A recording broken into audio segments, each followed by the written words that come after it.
Hello বন্ধুরা, তো সকালবেলা লাল চা দিয়ে মর্নিংটা করলাম। তো এখন বাজে 5:30টার মতো। তো আমি রান্না বান্না কমপ্লিট করে, অবয় এক্সাম আছে, তো এক্সামের এটা দ্বিতীয় দিন, তো যাবো ওর সঙ্গে। তার জন্য আমি আগে রেডি হয়ে নিলাম, পরে ওকে তুলবো। ওকে আরও 10-15 মিনিট পরে তুলবো, নাহলে এই দেখো ঘুম ফুরায় না। তো রেডি টেডি করে দিয়েছি, তারপরে ও বসে বসে ঘুমাচ্ছে। তো বেরিয়ে পড়লাম। দেখো ড্রেসটা পরার সময় সিঁদুর লেগে গেছে। তো এদিকে ওকে ডাকছি দরজাটা বন্ধ করে চলে আসতে। তো গাড়ির জন্য ওয়েট করছি। তো গাড়ি এখনই চলে আসবে, ফোন করেছে দাদা।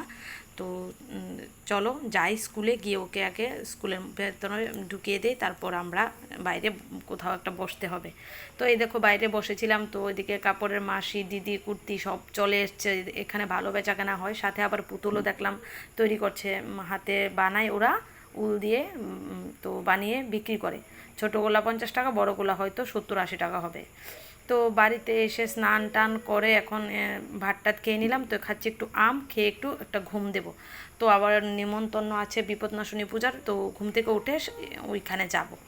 তো এই তো ঘুম থেকে উঠে রেডি হয়ে গেলাম। ওদের আবার টিউশন টিচার চলে আসবে, তার জন্য একটু তাড়াতাড়ি যাবো, আবার তাড়াতাড়ি চলে আসবো। তাড়াতাড়ি কি 5টা বেজে গেছে, তো এখন যাব, 6টার মধ্যে চলে আসতে হবে।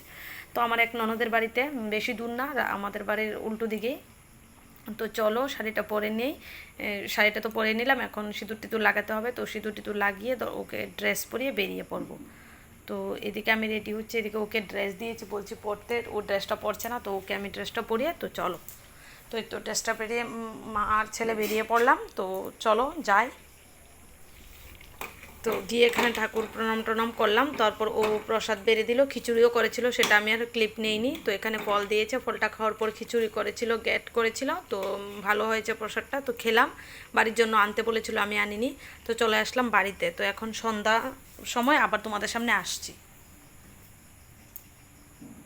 তো বন্ধুরা এখন সন্ধ্যা। তো চা বানিয়ে নিলাম। এই দেখো আমার ছেলের অবস্থা, চানাচুর খেয়েছে, বাদাম তো খায় না, তার জন্য ফেলে দিয়েছে।